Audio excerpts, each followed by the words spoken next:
Assalamu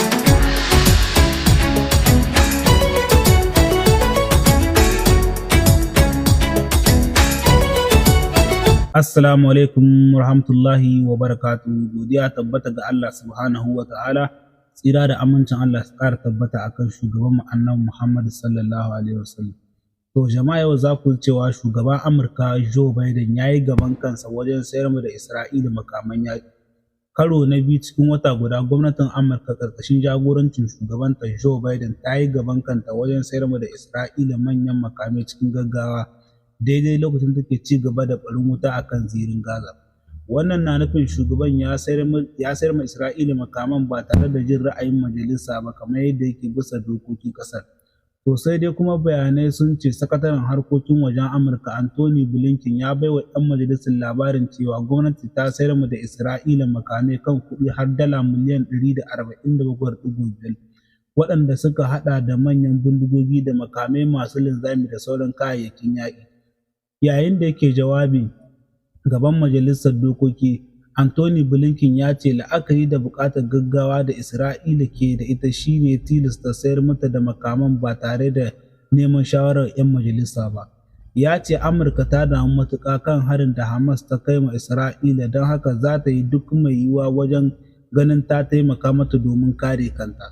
Ko a ranar 9 ga watan Disamban da muke ciki sai da gwamnatin Amurka ta sayar da Isra'ila makamai kan dala miliyan 106, waɗanda suka haɗa da tankokin yaƙi guda 14,000 da miliyoyin alburusai. Duk wannan na zuwa ne daidai lokacin da Amurka ke shirin samar da Ukraine kayan tallafi da makamai da darajar kuɗinsu ta kai dala miliyan 106, da kuma wasu kayan tallafi musamman da kuɗinsu ya kai dala biliyan 14.3 ga yankin Gabas ta Tsakiya, musamman a yankin Gaza. To menene manufar Amurka na sayar ma da wannan Isra'ila makamai? To idan muka duba za mu gani Amurka tana goyon bayan Isra'ila, ko a ce ita ce ma gadan-gadan take yaƙi da ƙungiyar Hamas domin ta ga ta shahe babin Falasɗinawa a yankin Gaza. Domin ita ke bai ma Isra'ila makamai da tallafin kuɗi da sai sauransu. To sannan kuma a yadda ake son a tsaye da wannan faɗa na Gaza, Amurka ko da lokaci tana hawa kujerar naƙi a Majalisar Ɗinkin Duniya. Sannan kuma daga baya sai ta zo ce ta damu kan yadda Isra'ila ke kashe fararen hula, mata da ƙananan yara. Sannan kuma idan aka ce ana son a tsaye da wuta, sannan kuma ita Amurka sai ta ce la.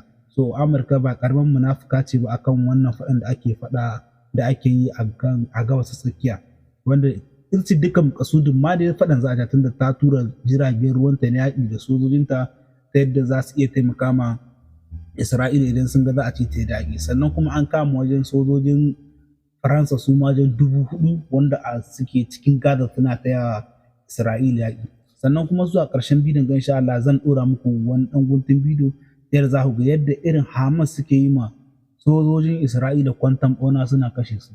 Sannan ko a cikin bidiyon za ku ga yadda Hamas suka yi ma wasu sojojin Isra'ila ƙofar rago, suka bar su suka shiga cikin wani gida wajen, ina tsammanin soji 10 ne, da suka halba musu misil suka tada wannan gida gaba ɗaya, sojojin babu wanda ya fita, suka kashe su gaba ɗaya.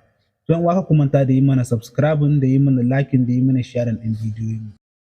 So yawa kamar ke gani ga su wannan su ne sojojin Isra'ila da Hamas suka kashe, sojoji ne guda 10, don da kuga an mana ɗuman su ga su nan kamar ke gani yanzu ga fitinan sun fara tahowa za su shiga cikin gidan. Sannan sai suka baro 6 can bayan su ga su nan, ba su san ba su kuma dakarun Hamas suna kallon su ba. So kuna gani ga waɗancan suna shiga ciki, daga zaran sun ga sauran nan su ma kuna gani sun biyo baya, ga su nan kuna gani suna shiga cikin gidan. To su kuma dakarun Hamas suna nan laɓe suna kallon su, shigar su ke da wuya, kai tsaye za su jefa musu bam gaba ɗaya su tarwatsa wurin. To ga shi nan kamar ke gani, to ga su nan kuna gani sai ja ga su nan sun shiga, dakarun Hamas suna hango su ga su nan sun dan hasko su taga idan kun lura. So yanzu za ku ji ƙaran halbi, so da yake na cire ƙaran halbin da sauransu domin YouTube suna iya su cire bidiyon. So ga shi nan kamar shi gani, so kai tsaye ga shi nan kuna ga sun halbi wurin. So kuna gani ga shi nan kuna ga wuta ta tashi, sai da suka bari gaba ɗaya suka shiga, sannan kawai sai suka halbe suka tarwatsa wurin, ga shi nan kamar da kuke gani. To wannan abun shi ke ƙara ba Isra'ila haushi tana ta asarar dakarunta da sojojinta da tankokin yaƙi, wanda ko a shekaran jiya Abu Ubaida ya ce sun tarwatsa tankokin yaƙin Isra'ila ɗai har tanka 825. So wannan ba ƙaramin adadi ba ne ba. To kun gani yadda wurin ya tarwatse.